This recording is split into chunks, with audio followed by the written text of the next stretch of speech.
Subscribe to our channel, press the bell icon and never miss an update from Latestly.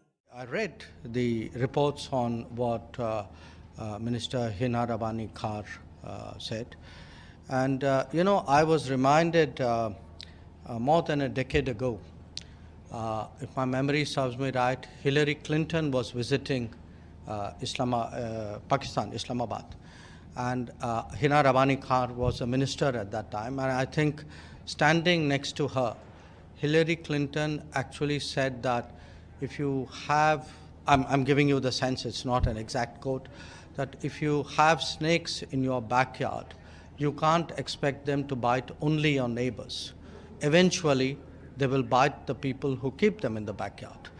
But as you know, Pakistan is not great on taking good advice, and you see what's happening there.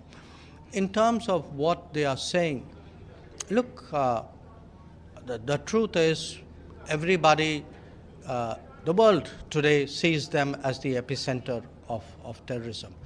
Now, I know we've been through 2.5 years of COVID, and a lot of us have brain fog as a result.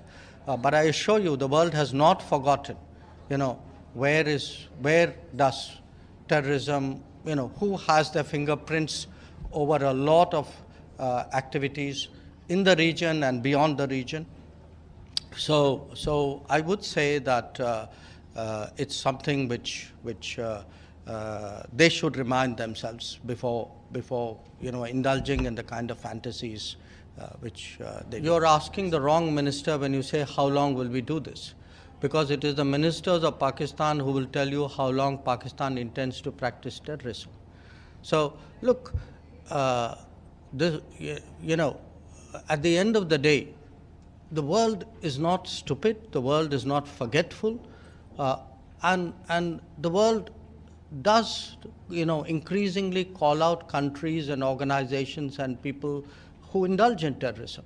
And by taking that debate elsewhere, you're not going to hide it. You're not going to confuse anybody anymore. People have figured it out. So my advice is, please clean up your act. Please try to be a good neighbor. Please try and contribute to what the rest of the world is trying to do today, which is economic growth, progress, development. So I hope through your channel that message goes through.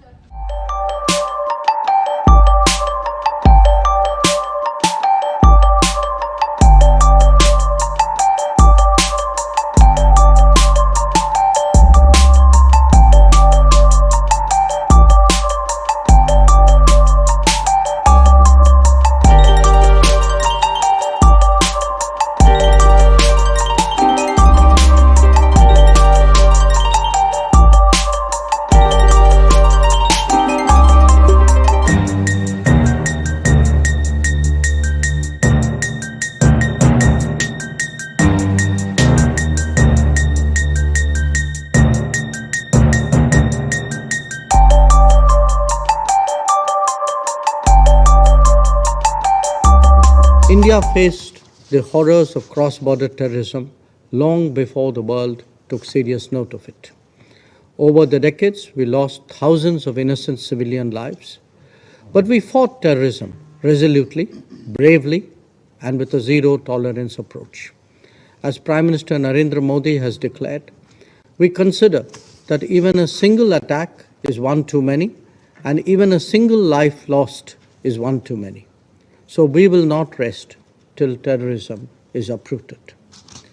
Today's briefing is part of India's ongoing efforts in the Security Council to reinvigorate the counter-terrorism agenda. And that is overdue because the threat of terrorism has actually become even more serious. We have seen the expansion of Al-Qaeda, Daesh, Boko Haram, and Al-Shabaab and their affiliates. At the other end of the spectrum are lone wolf attacks inspired by online radicalization and biases.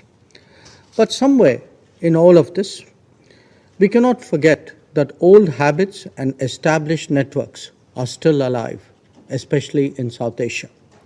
The contemporary epicenter of terrorism remains very much active, whatever gloss may be applied to minimize unpleasant realities.